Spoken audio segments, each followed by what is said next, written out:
Yeah, we stay down on the ground because of this magical force called gravity. Wait a minute, gravity? What the heck is gravity? Isn't gravity just mass, weight, density, and buoyancy? Isn't that what gravity is? I mean, I would imagine that's what gravity is, because it's not just magic.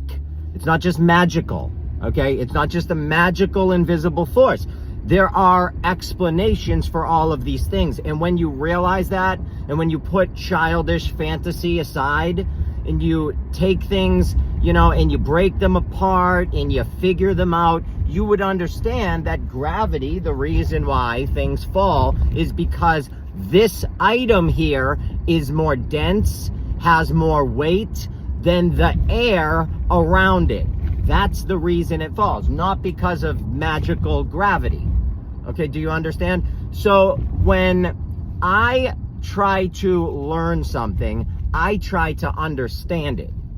I want to understand it. I don't just want to believe it because I was told to, or because you give me a word that's supposed to wrap it all up in one word, and then I'm supposed to go, okay, cool, yeah, awesome, thank you. And then I get tested on it, and I repeat it, and you keep doing that, and then I just end up remembering a bunch of crap that doesn't make any sense because you didn't explain it to me.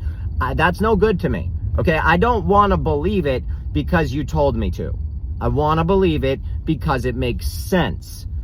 All right, now, this is like the same thing with religion for me.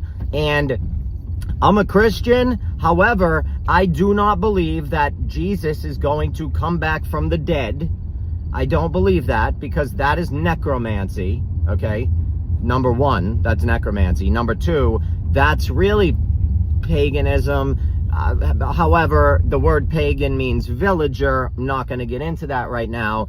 But we're talking about, that's the winter solstice, when the sun stops moving for 3 days and sets in the exact same location. So the ancient people thought that anything that moved every single day is alive. And if something does not move at all and sets in the same spot for 3 days and doesn't move, it's considered dead. And then all of a sudden, on December 25th, because that happens December 22nd, 23rd, and 24th.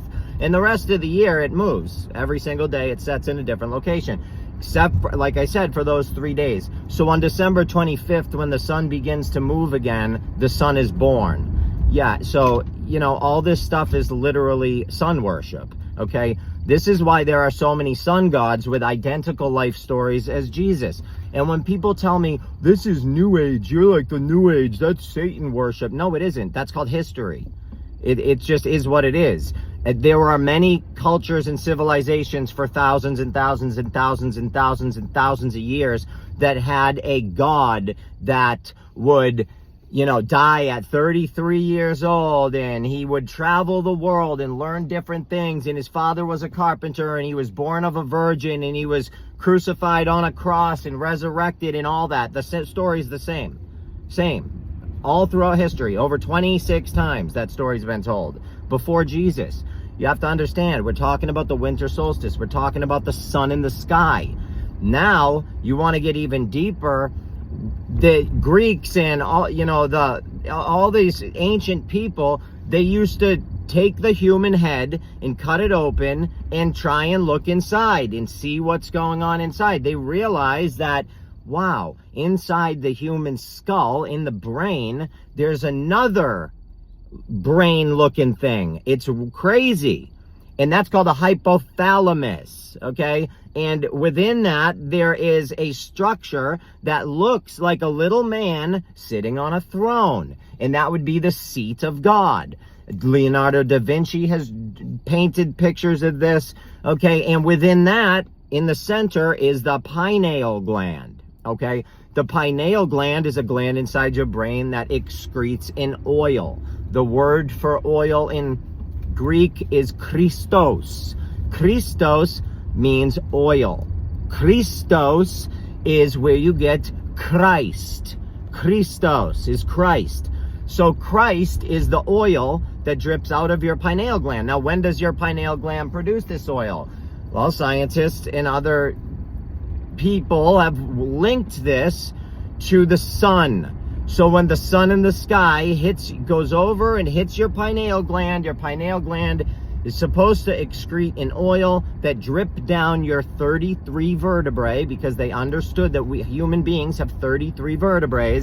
And when it gets to the bottom, at the heel, okay, where you get hell, it's supposed to transmute into a gas and spiral back up the 33 vertebrae to activate the pineal gland. This is why the Vatican has the pine cone. This is why there's a lot of pine cone symbolism, okay?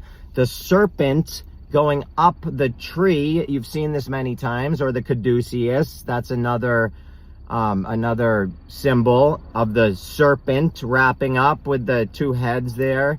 Now, these symbols are the rising of the Kundalini, the Christ oil dripping down and rising back up and coiling up the spine. That is what this is. The story of Santa Claus. Santa Claus is the claustrum. The claustrum. That's why Santa, he's red and his bag is red. The color for the root chakra, or hell, the heel, is red. So Santa has to go down the chimney, right? When he gets down to the chimney, he can't leave. He's stuck until he gets rid of his red bag. And his red bag is the carnal mind, the five senses. Me, I want my toys, I want my toys. And he gives the toys to the children to keep the children carnally minded and keep the children within this dimension, within this physical realm, by keeping them addicted to the toys. And then once his bag is empty, because he no longer has to deal with this anymore, he's done. His bullshit is done. He gave it away. He can rise up the chimney. Same damn story. Okay? Hickory dickory dock, the mouse went up the clock. Same story. This itsy bitsy spider went up the waterfall. Same story. All of these stories are the rising of the Kundalini. When you begin to learn symbolism, it will blow your mind on how much stuff that we see on a daily basis that we don't understand, that the elites of this world understand, and they are playing us like a fiddle. Playing us like a fiddle. And it's sad, because I've read enough now. I have thousands of books in my collection. I've read almost all of them multiple times. I've listened to thousands of hours of lectures. I've easily put 10,000 hours into at least 6 or 7 different subjects. I did not go to school, because what is the point? I don't believe in a Masonic education. I don't believe in a Masonic graduation, which is gradually indoctrinated. That's where that word comes from in the first place. It's a Masonic idea.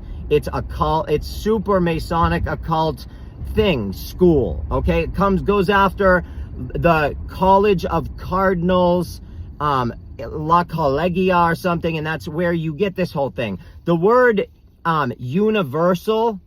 So university comes out of universal. Universal means Catholic. Okay? All of this stuff, all these ideas come from the Catholic Church and the Vatican. All right? Because they needed to control society. They've done it through every angle you can possibly imagine, including the English language.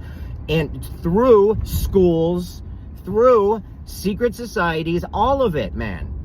If you graduated school, you're involved in masonry. You just don't know it because you're at the lowest level and you're being used. Okay, but I having understandings like this and knowing like the black robe that you wear on graduation day with the cap that you wear, the square mortar board, that's a mortar board that you're wearing on your head that you throw off. A mortar board is used when masons build buildings and they scrape the mortar off the board and they apply it to the brick or whatever material they're using. That's a mortar board. It's a symbol. Okay, the black robe is a symbol. It's a symbol of Saturn. It's a symbol of Saturnalian brotherhoods, the worship of Saturn. And some people think I'm crazy for believing this, but it is a fact. It is what it is. Learn the symbols and then start to understand this stuff, and you'll see it with your own eyes. It's not something you even have to prove. It really isn't. It speaks for itself. So when you learn all this stuff and you understand, like the Nazis, that even is Saturnalian. It comes from Saturn worship. However, Hitler, not who we are told he is. You know, all of our stories, there's little bits of truth, little and bullshit. Like the symbol for a swastika is not even what that is, okay? It's one of the most evil symbols in the world. Are we sure? Because it's an ancient Hindu symbol for the sun and for the chakras, for the rising of the kundalini. So what are we talking about here? All they did, the Nazis, is flip it. Now, what's interesting about Nazi is the word Nazi, N-A-Z-I, goes back to Mazi and Mazah, which is Mazaroth, which is in the Bible. Mazaroth means the zodiac. So for all you people out there that are like, oh, well, my priest or my pastor tells me that I shouldn't do the zodiac stuff or learn about the sky and all that because it's really bad. Well, that's a shame, because the Bible talks about the sky all over the place. Job 38:31 or 31:38, one of those, and it talks about loosening the belt of Orion. Okay, and what are we talking about? We're talking about they're talking about the constellations, and they're talking about letting Orion go. Orion is a wintertime constellation, okay? And they want to let Orion go to enter into the spring. It's all about the spring. You have to understand the sun, the springtime, Easter. Easter is the worship of Ishtar, the sexual goddess of the ancient world. Babylonian sex goddess. That's what you're really worshiping on Easter. Amun-Ra was the ancient god of the ancient, why can't I think right now? Egypt. And in ancient Egypt, Amun-Ra was the god. So, now, the son of God was Horus, and he was the sun in the sky. And the people used to pray to Horus to bring the prayers on up to the Father.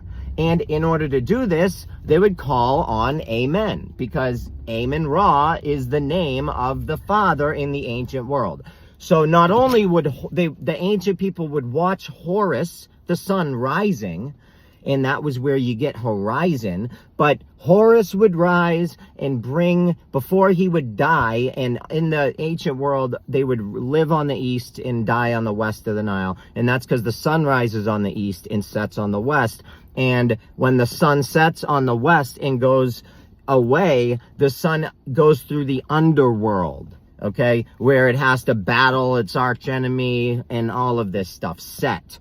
Now, Set, why is Set the archenemy of the sun? Well, that's because when the sun sets, it gets dark and scary, and the archenemy of the light would be the dark. So you have the sun, and then you have the Set, the evil, deity. If you want to learn this stuff, go to my website. I have books for free. Everything on there is free. I want you to learn. I don't want education to cost money. I think it's insane, especially when you can go to school for free and learn a bunch of bullshit, but you can't learn truth for free because every truther on the internet is trying to charge you money for it. I'm not doing that. You can get all my stuff, go enjoy my website, spend as much time there as you want, write to me. If you can support me, become a member, donate to my page, do whatever if you can. If you can't, focus on your family and yourself and learning. I love you all so much. This is my opinion.